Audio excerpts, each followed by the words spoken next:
A boy lies bleeding in the snow. He wonders how dying could hurt so much, but a girl enters his vision and says he will be okay and that he isn't ready to die yet. He loses consciousness as she tells him good luck. Nasa Yuzaki was born to excitable parents who named him after the starry sky. In kindergarten, because NASA was the name of the American Space Agency, he was teased. Driven by this teasing, he wanted to be better than NASA and started training at a young age. In middle school, he expresses his desire to go to an elite and selective high school.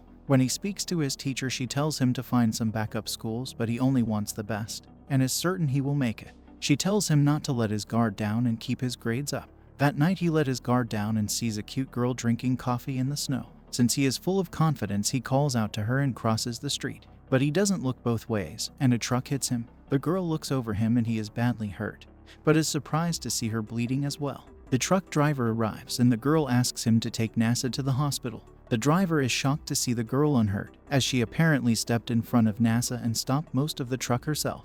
She walks off as NASA passes out. The truck driver calls for help, but NASA is determined to find the girl even if he is badly hurt. The truck driver is confused and NASA says he must meet her because she is too cute. He runs off into the night to try to catch up to her. He catches up to her waiting at a bus stop and she is surprised to see him walking with his injuries. He desperately introduces himself and she allows him to sit with her as she cleans the blood off his face and gives him her coat. She tells him she will call an ambulance and that due to his injuries he will probably pass out soon. He falls to the ground but is still determined to speak to her because she reminds him of the tale of Princess Kaguya, the woman who was loved by many but had to return to her people on the moon. He tells her since it's likely they will not meet again, he will fight for a chance with her and tells him he loves her and wants to date her. She tells him they can only be together if they were married, and he agrees instantly before he passes out for the last time.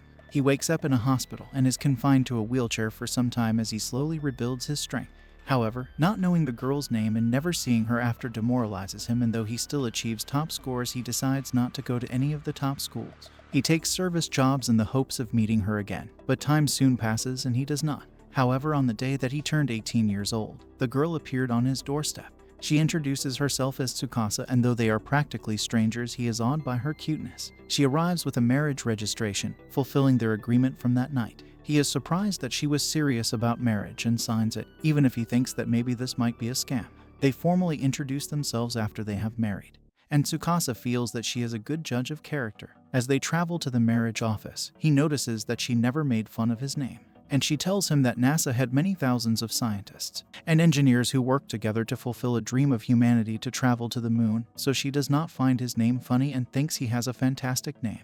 At the office, the man is surprised to see a young couple but accepts their registration and gives them a tree as a gift. They return from the office and NASA is still shocked he married such a beautiful girl, and then realizes that since they are married they will be living in the same apartment together. He doesn't feel mentally ready to live with another person, and also realizes his bed is way too small for one person. Embarrassed to sleep in the same bed together, he calculates the average size of a man and woman and determines that the bed would still be too small even if two people were squished together. But since it is late, he cannot get a new bed right away. He thinks about different positions that could fit both of them on the bed, and is embarrassed to see Tsukasa overheard him. She shows him his luggage and he makes her some more coffee. She reveals that she has no home to return to anymore, and he shocks him by saying that she initially planned to stay every night at his place from now on since they were married. However, with the one bed so small, she was planning to spend the night at a hotel instead. He is sad, but she cheers him up by saying that she is his wife, so she'll return in the morning. On the floor, NASA wonders why she wants to marry him and how their first meeting was such a strange encounter. He asks her why she agreed with the marriage since they hardly know each other. She asks him why he agreed and he states that he loves her. She responds in kind, that she wouldn't marry someone she didn't love, and she leaves the apartment for the night. But before she can get too far, NASA runs to her and says she should spend the night and that he will do everything he can to get another bed even if it is late at night. He secretly has a feeling that if she leaves she may never come back again. Tsukasa agrees and they look for extra mattresses and futons together. Tsukasa is surprised that he is surprisingly knowledgeable about different kinds of futons and how they are made, and he reveals he has a near-perfect memory. On a whim he holds her hand, and they spend the rest of shopping with their hands held. They return to the apartment and she finds the futon surprisingly comfortable. Embarrassed that a girl is sleeping in his room, he finds her too cute. She looks for a bathroom and can't find any, and he reveals he usually uses the local bathhouse in the morning. She also mentions that he lacks guest necessities like another toothbrush. They go out again to buy Tsukasa nightwear and supplies for her to sleep. She changes to sleep while he waits, and after he changes she has done up her hair, which Nasa finds very cute. That night he feels like he won't be able to sleep very much as he stares at her, and she wishes him a good night. He is kept up at night because she makes cute noises while she sleeps. He watches as his wife is a restless sleeper and rolls off the futon. Nasa doesn't want her to be cold, so he tucks her back in and thinks about giving her a goodnight kiss. However, he doesn't feel that their first kiss while she is asleep would be right and goes back to his bed. Suddenly she stands up, and Nasa hears her drinking water before she returns to their room where she is sleepwalking and accidentally takes his blanket. Though it was cold, he was able to sleep, and in the morning he watches as she is confused with what happened the night before. She starts to change, but Nasa quickly stops her and retreats to the other room to give her privacy. She mentions that he called her name a bit formally for a married couple, and they decide to use more informal and pet names with each other even though they are a bit embarrassed about it.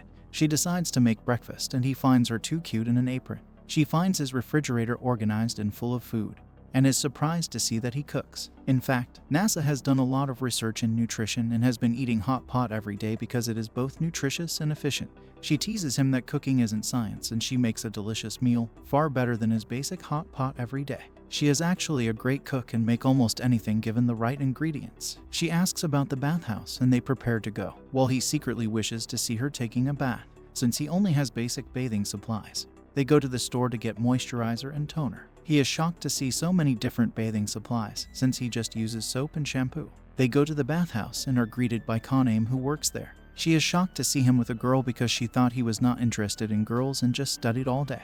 Nasa introduces her, a middle school student whose family runs the bathhouse. She notices they are acting a bit close and asks if they are dating, but is shocked when they reveal they are married.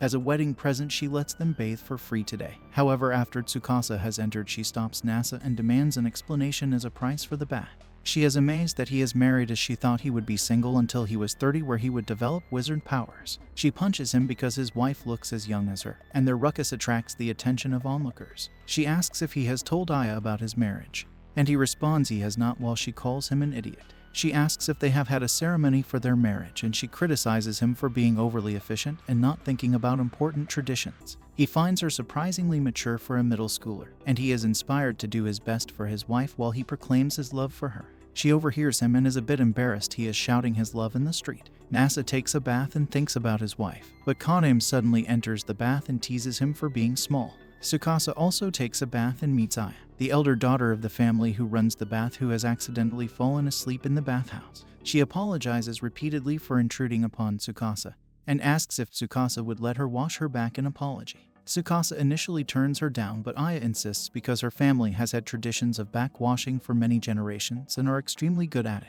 Aya thinks her skin is as soft as silk, which reminds her of the company Apple, and she says her skin is like the iPhone X, but then apologizes for comparing Tsukasa's skin to a phone. They introduce themselves, and since Tsukasa has Nasa's last name now, Aya thinks she is Nasa's little sister. Nasa, who has finished cleaning, cannot help but dream about the night he met Tsukasa. She wakes him up with some coffee, and before they leave, Aya asks Nasa if she is part of his family. He misunderstands her and says she is his family, not knowing that Aya thinks they are siblings. Aya reveals she knows Nasa because in the past, when the bathhouse was facing difficult times due to her grandfather dying and her father running off with an idol, Nasa was able to use his skills and efficiency to help turn the bathhouse around financially. On their way home, Tsukasa asks Nasa if he thinks Aya is cute, and Nasa talks about how Aya is not only cute but has only gotten cuter as the years have gone by since they both went to middle school together. Tsukasa starts to get jealous, and Nasa misinterprets her bad mood as disappointment over a lack of ceremony since they are walking past a wedding ceremony. She misunderstands him, and he starts to believe that she wants to have a big wedding ceremony with a pretty wedding dress when she just wanted to be complimented.